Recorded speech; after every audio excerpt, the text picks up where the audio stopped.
নমস্কার সকলকে, Mithu's kitchen official চ্যানেলে আপনাদের সকলকে স্বাগত জানাই। আশা করি আপনারা যে যেখান থেকে আমার এই ভিডিওটি দেখছেন আপনারা সকলে ভালো আছেন এবং সুস্থ আছেন। আজকে আপনাদের সাথে শেয়ার করে নেব ছোলার ডালের একটু অন্যরকমভাবে একটা রেসিপি, ডিম দিয়ে ছোলার ডাল, যা খেতে রুটি পরোটার সাথে দুর্দান্ত লাগে। তাহলে চলুন রেসিপিটি শুরু করা যাক। তার জন্য প্রথমে এখানে এক বাটি আমি ছোলার ডাল নিয়েছি। আপনারা যতটা পরিমাণ বানাবেন সেই মতো নিয়ে নেবেন। ছোলার ডালটাকে খুব ভালো করে জল দিয়ে আমি ধুয়ে নিয়েছি।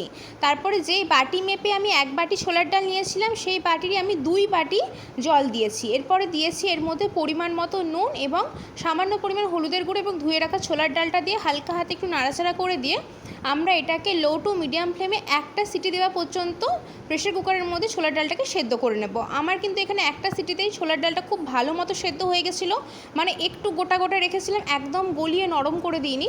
তো আপনারা যদি প্রেশার কুকারের মধ্যে 2-3টে সিটি দিতে চান তো সেই ক্ষেত্রে দিতে পারেন, তবে আমার এখানে একটা সিটিতেই এখানে ছোলার ডালটা সেদ্ধ হয়ে গেছিলো খুব ভালোভাবে। আপনাদেরকে সেটা দেখিয়েও দিলাম। পরবর্তী রান্নার দিকে এগোবো। এরপরে হচ্ছে কড়াইয়ের মধ্যে বেশ খানিকটা পরিমাণ সর্ষের তেল গরম করে নিয়েছি। তেলটা খুব ভালো করে গরম হয়ে আসলে, যেহেতু বলেইছি আগে থাকতে আমি ডিম দিয়ে ছোলার ডাল বানাচ্ছি, তার জন্য 2টো ডিম এখানে আমি ব্যবহার করেছি। আপনারা ডিমের পরিমাণটা কম বেশি প্রয়োজন মতো করে নিতে পারেন। তারপর ডিমটা দেওয়ার পর ডিমটা কিন্তু আমি এমনিই ভাজবো, এখানে নুন দেবো না, যেহেতু ছোলার ডালের মধ্যে নুন দেওয়া রয়েছে, আবার তরকারিতে আমরা নুন ব্যবহার করব। তো সেই ক্ষেত্রে এখানে আর নুন দিচ্ছি না। ডিমটাকে নর্মালি আমরা যেইভাবে ভুজিয়ার মতো করে ভেজে নিই তো সেই মতনই ভেজে নেব, খুব বেশি লালচে করব না। মোটামুটি একটু 5 মিনিটের মতো একটু নাড়াচাড়া করে একটু ভুজিয়ার আকারে ডিমটাকে আমরা খুব ভালো করে ভেজে নিতে হবে। এই রেসিপিটা দিয়ে রুটি পরোটা খেতে এত অপূর্ব লাগে। যদি কেউ ডিম দিয়ে ছোলার ডাল এর আগে বানিয়ে থাকেন তারা জানবেন কতটা টেস্টি হয়। আর যারা এখনও পর্যন্ত এই রেসিপিটি ট্রাই করেননি তারা একবার হলেও বাড়িতে বানিয়ে দেখবেন। রুটি পরোটার সাথে এমনকি লুচির সাথেও খেতে ভীষণ ভালো লাগে। ছোলার ডালের রেসিপি আমরা বাঙালির তো সাধারণত একটু মিষ্টি ছোলার ডালের রেসিপি খেয়েই অভ্যস্ত, কিন্তু এইভাবেও যে বানানো যায় এত সুন্দর টেস্ট হয়, না বানালে বিশ্বাস করবেন না। ডিমটা কিন্তু আমাদের এখানে খুব ভালো মতো ভাজা হয়ে গিয়েছে, এর থেকে বেশি লালচে করে ডিমটাকে ভাজবার প্রয়োজন নেই। তো সেই ক্ষেত্রে এখানে আমি ডিমটাকে যেহেতু ভাজা হয়ে গিয়েছে তার জন্য একটি পাত্রের মধ্যে তুলে একটা সাইডে রেখে দিচ্ছি। তারপরে কিন্তু আমি এখানে কড়াইয়ের মধ্যে আরও সামান্য পরিমাণ সর্ষের তেল দিয়ে দেবো। পুরো রান্নাটাই কিন্তু আমি এখানে সর্ষের তেলে করছি, আপনারা চাইলে রিফাইন্ড অয়েলেও করতে পারেন বা সাদা তেলে করতে পারেন। এখানে আমি পুরো রান্নাটা সর্ষের তেলে ব্যবহার করেছি। তেলটা খুব ভালো করে গরম হয়ে আসলে এর মধ্যে দিয়েছি এলাচ, লবঙ্গ, দারচিনি, গোটা গরম মশলা হিসেবে। তারপরে এর মধ্যে দিয়ে দিয়েছি 3টে মাঝারি সাইজের কোচানো পেঁয়াজ। এইখানে পেঁয়াজের পরিমাণটা একটু বেশি রাখতে হবে। পেঁয়াজটা হালকা হাতে নাড়াচাড়া করে যতক্ষণ না অবধি পেঁয়াজটা খুব ভালো মতো ভাজা হয়ে আসছে এবং পেঁয়াজের কালারটা চেঞ্জ হয়ে আসছে ততক্ষণ পর্যন্ত পেঁয়াজটাকে একটু নাড়াচাড়া করে ভেজে নিতে হবে, কারণ পেঁয়াজটা ভাজতে একটু সময় লাগে এবং পেঁয়াজের যে একটা কাঁচা গন্ধ রয়েছে সেটাও যাতে চলে যায় সেদিকে খেয়াল রাখতে হবে।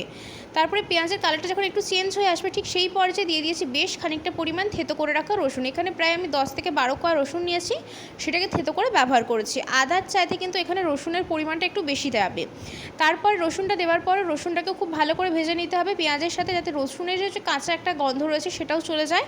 খুব ভালো করে নাড়াচাড়া করে রসুন এবং পেঁয়াজটা মোটামুটি যখন দেখবো আমাদের খুব ভালো মতো ভাজা হয়ে গিয়েছে এবং কালারটাও চেঞ্জ হয়ে গিয়েছে, ঠিক সেই পর্যায়ে এখানে আমি গ্রেট করে রাখা কিছুটা পরিমাণ আদা এর মধ্যে আমি দিয়ে দেবো। যেহেতু আগেই বলেছি রসুনের পরিমাণটা বেশি থাকবে আদার পরিমাণের চাইতে, সেই ক্ষেত্রে আদার পরিমাণটা আমি এখানে কম দিয়েছি।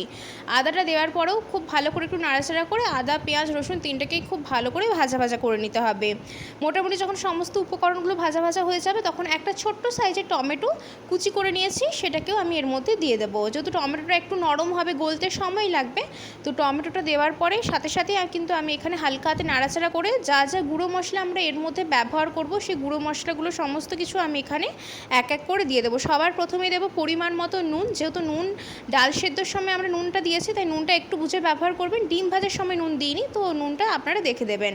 নুন দেওয়ার পরে দিয়েছি সামান্য পরিমাণ ধনের গুঁড়ো, সুন্দর কালারের জন্য আমি এর মধ্যে দিয়ে দিয়েছি কাশ্মীরি লঙ্কার গুঁড়ো, সামান্য পরিমাণ দিয়েছি জিরের গুঁড়ো, সামান্য পরিমাণ দিয়েছি হলুদের গুঁড়ো এবং এখানে দিয়েছি লাল লঙ্কার গুঁড়ো। ঝালটা কিন্তু পুরোপুরি লাল লঙ্কার গুঁড়োতেই যাচ্ছে, তো ঝালটা কম বেশি আপনারা করে নিতে পারেন এবং প্রয়োজন হলে এর মধ্যে চেরা কাঁচা লঙ্কা দিতে পারেন যদি ঝাল খেতে পছন্দ করেন।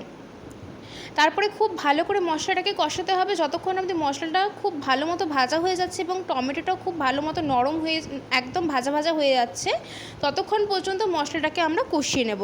যখন দেখবেন মশলা একদম ভালো মতো কষানো হয়ে গেছে এবং গুঁড়ো মশলা থেকে কোনো কাঁচা মশলার গন্ধ বেরোচ্ছে না, তখন আমরা কি করব, আগে থাকতে সেদ্ধ করা যে ডালটা আমরা রেখেছিলাম, ছোলার ডালটা, সেই ডালটা আমি এর মধ্যে দিয়ে দেবো।